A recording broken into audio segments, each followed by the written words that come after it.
Magandang araw sa lahat! Panibago na naman tayong kaisipang hanap buhay. Ngayon gagawa ako ng layout para sa aking label.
Yan, tapos na yung layout ng aking label.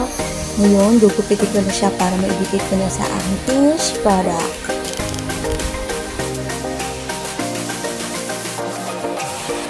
Hindi na nga pala ako dyan nakabili ng sticker paper, kaya dito na muna tayo sa cotton band mag-print ng ating label. Mag-DIY na lang muna. Okay naman to eh. Medyo tipid tayo ngayon.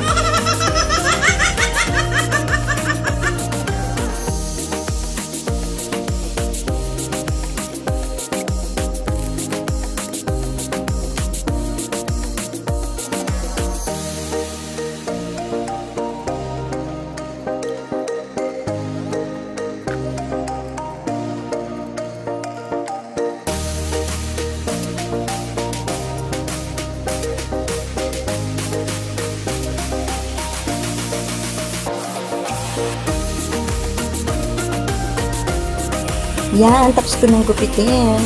Ngayon, kuha tayo ng tape para idikit natin ang ating label sa ating produkto. Ganyan lang siyang gawin.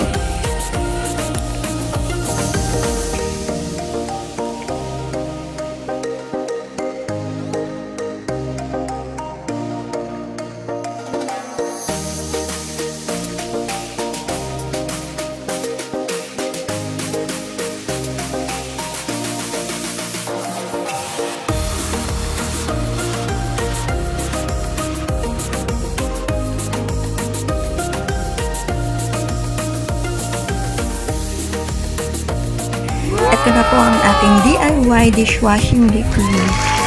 Thank you for watching. Baka pwede po humingi ng like and share.